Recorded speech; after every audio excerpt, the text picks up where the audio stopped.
Bon, c'est plus un secret maintenant, mais Titanic est mon film préféré. Depuis 17 ans, c'est mon film préféré. Depuis que j'ai l'âge de 10 ans, c'est le numéro 1, ça ne changera jamais. Mais si je n'avais jamais découvert Titanic dans ma vie, eh ben, mon film préféré serait Rencontre avec Joe Black, c'est-à-dire le film dont on va parler aujourd'hui.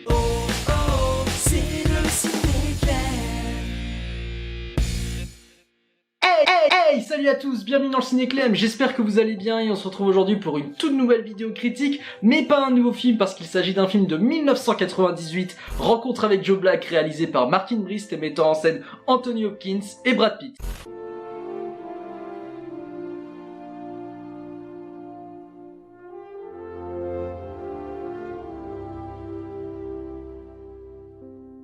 Rencontre avec Joe Black nous raconte l'histoire de William Parrish qui, à la veille de ses 60 ans, ressent une douleur au cœur. Il le sait, il va mourir. Mais la mort lui propose autre chose, que William l'héberge et lui fasse découvrir la vie et le monde. Et en échange de ça, il aura encore quelques jours de plus avant le grand départ. Et je pense que pour bon nombre d'entre vous, le nom du réalisateur Martin Brest ne vous dit peut-être rien. Eh bien, dans les années 80, après 2 films discrets, le réalisateur Martin Brest se fait connaître grâce à sa comédie policière Le Flic de Beverly Hills. Il trouve son créneau avec ce genre-là et décide 4 ans après de tourner avec De Niro une autre comédie policière du nom de Midnight Run. Et dans les années 90, Martin Brest change de cap et se dirige vers le mélodrame. On est en 1992 et il réalise Le Temps d'un week-end, remake du film italien Parfum de femme de Dino Risi, et en plus d'être réalisateur, il décide de le produire afin d'avoir le film qu'il souhaite, un long métrage de 2h30 qui lui rapportera 4 nominations aux Oscars. Il devient une valeur sûre aux yeux des studios et réalise en 1998 son nouveau long métrage, Rencontre avec Joe Black. Encore une fois, le film est un remake, cette fois-ci celui de La mort prend des vacances de Mitchell Leisen. Le budget est pharaonique pour Rencontre avec Joe Black, plus un surcoût de retard de tournage, le film dure 3 heures pile et se casse la figure au box-office. C'est un échec, la critique est mitigée et les gens vont le voir en salle en grande partie pour découvrir la bande-annonce du prochain Star Wars pendant les pubs. Et pour moi c'est un chef-d'œuvre de Martin Brest et un chef-d'œuvre tout court. Rencontre avec Joe Black fait certes 3 heures, mais c'est 3 heures qui sont nécessaires afin de pouvoir développer ses thématiques, explorer ses personnages et surtout arriver à l'acte final qui est complètement émouvant. Et même si Brad Pitt est la tête d'affiche du film, eh bien pour moi, la star de ce film, c'est Anthony Hopkins. Il est loin de ses rôles obscurs comme Hannibal Lecter et il incarne dans Rencontre avec Joe Black un homme qui est préoccupé par l'avenir de sa société, de sa famille et de sa fille. Et pendant tout le film, ce personnage a cette posture d'homme très rigide et qui progressivement, au fur et à mesure que le long métrage avance, eh ben il va commencer à relâcher ses émotions et à s'humaniser. Et justement, celui qui va faire que le personnage d'Anthony Hopkins va s'humaniser, c'est le personnage de Brad Pitt. Bon, je sais pas si vous avez vu le film, mais pour pouvoir développer cette critique, je serai obligé, en tous les cas, de spoiler l'introduction, les 10-15 premières minutes qui sont très importantes, car bah justement, c'est ce qui va faire que l'histoire va avancer et que l'histoire va démarrer. Je suis obligé de spoiler ces 10-15 premières minutes, donc si vraiment vous voulez pas, ben désolé, quittez cette vidéo. C'est le début du film.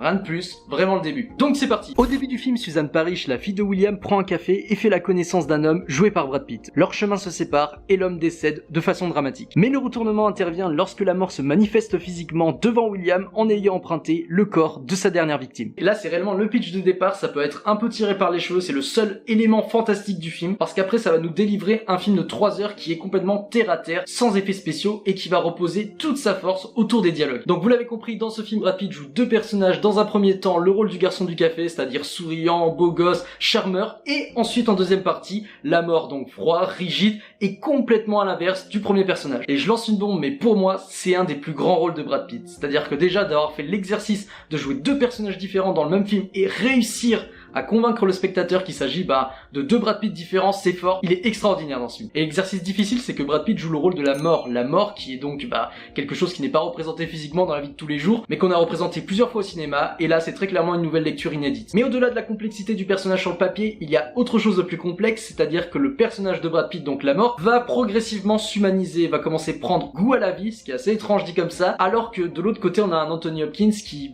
justement, qui doit se séparer de sa vie et se préparer au grand voyage. Donc d'un côté on a la mort qui visiblement a envie de rester sans trop en dire, et de l'autre côté il y a Anthony Hopkins qui n'a pas le choix et qui doit partir. Donc ça crée quelque chose d'assez complexe et c'est vraiment fascinant. Et Rencontre avec Joe Black, c'est ça, c'est l'histoire de 4 personnages, un qui doit accomplir sa tâche mais qui se perd progressivement dans quelque chose qu'il comprend pas et le dépasse, un autre qui doit se préparer à partir et regarde le temps s'écouler, un troisième personnage central qui lui s'interroge sur les 2 premiers et essaye de comprendre ce qui se passe, et un quatrième qui ne vit que pour le pouvoir. Alors oui, je peux comprendre qu'il y a certaines réticences par rapport au personnage, par rapport à ce que ce film veut dégager, c'est-à-dire que effectivement la mort, ben là c'est un beau blond aux yeux bleus, la fille elle a un regard angélique, le père c'est le papapou, le ultra droit rigide, et le méchant ben c'est l'antagoniste parfait qui est complètement à l'inverse de Brad Pitt. Là il est brun aux yeux marrons alors que Brad Pitt est blond aux yeux bleus. Enfin vraiment c'est ultra cliché. Il y a aucune réelle volonté de vouloir innover le genre, mais tout ce que le film propose il le fait à fond, c'est-à-dire que l'émotion va être décuplée, les dialogues vont être décuplés, tout sera bien fait. Et très clairement c'est le plus beau film que j'ai vu de ma vie. Et ce qui fait également la saveur et l'identité de Rencontre avec Joe Black, c'est sa bande originale. Thomas Newman, que j'adore, livre dans ce film pour ma part, je pense, la plus belle bande originale de sa carrière, et également, je pense, une des plus belles bandes originales que j'ai entendues de ma vie. La musique de ce film s'harmonise sur chaque mot, sur chaque plan, sur chaque phrase, sur chaque regard. C'est millimétré, et c'est incroyable à quel point ça décuple les émotions, à quel point ça donne une saveur, à quel point ça donne quelque chose qui est là,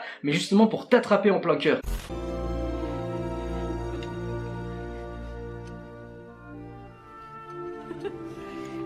Mr. Black, would you care for peace? Comme je l'ai dit il y a quelques minutes, Rencontre avec Joe Black, c'est un film qui prend le temps, d'installer des personnages, de les développer, il les développe séparément pour certains, et ils se réunissent dans l'acte final pour quelque chose d'émouvant. On les a suivis, on les connaît, on se prépare à ce final qui nous angoisse, qui nous prend en tripes, et on y est, et c'est absolument extraordinaire. Et comme j'ai déjà dit dans mon top 10, ce film je l'ai découvert en 2013-2014, je l'ai vu un matin, et ça m'avait fait pleurer comme pas possible. Les 10-15 dernières minutes, c'est peut-être la séquence, la scène la plus belle que j'ai vue de toute ma vie dans l'histoire du cinéma, tellement ça m'a bouleversé que je me souviens être parti en centre-ville pour acheter le DVD à l'époque, pour pouvoir me le voir, le revoir et tout. Je l'avais revu dans la même journée, et à la fin, impossible de m'endormir le soir, j'avais la musique, les images en tête, c'était le final le plus bouleversant que j'ai vu de ma vie. Et bien entendu, je le répète, c'est quelque chose de complètement subjectif, il y a des films qui sont très certainement beaucoup plus qualitatifs que Rencontre avec Joe Black, des films des années 30, 40, ce que vous voulez, mais avec mon vécu, avec mes émotions, avec ce qui me touche dans la vie de tous les jours, c'est très clairement cette fin-là qui, pour moi, est la plus belle. Et je ressens très clairement que j'ai besoin de vous parler de cette fin, de la décortiquer, vous dire pourquoi elle est fantastique, pourquoi elle est extraordinaire, pourquoi elle est parfaite. Et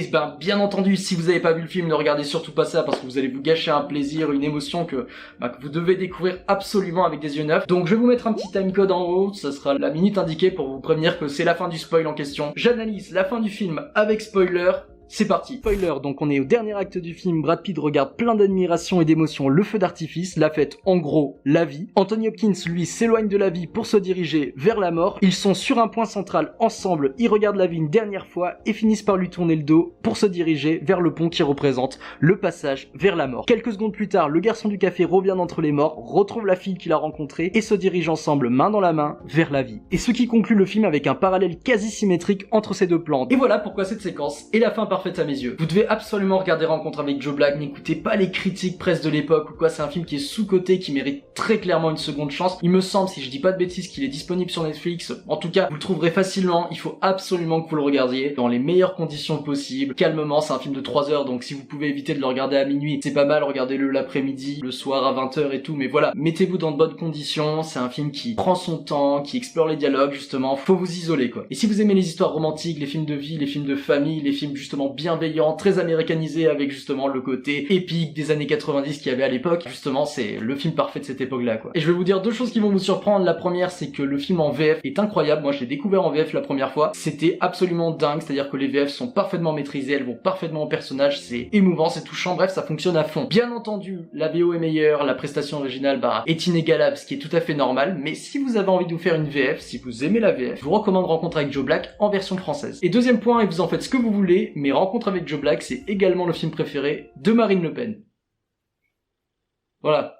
Vous en faites ce que vous voulez. Et voilà, cette vidéo se termine là pour aujourd'hui. J'espère qu'elle vous a plu. N'hésitez pas à rejoindre mes réseaux sociaux Twitter et Instagram qui s'affichent juste en bas, à vous abonner et activer la petite cloche, à mettre un petit commentaire et un pouce bleu, et surtout à me dire si vous avez vu ce film, si vous avez aimé ce film, si vous comptez le regarder, et surtout si vous avez envie de voir d'autres critiques d'anciens films. Dites-moi ce que vous voulez, dites-moi ce qui vous intéresse. Bref, je vous écoute, je lis tout le monde et réponds à tout le monde. Et sur ce, je vous embrasse et vous dis à très vite dans le Ciné Clem. Ciao.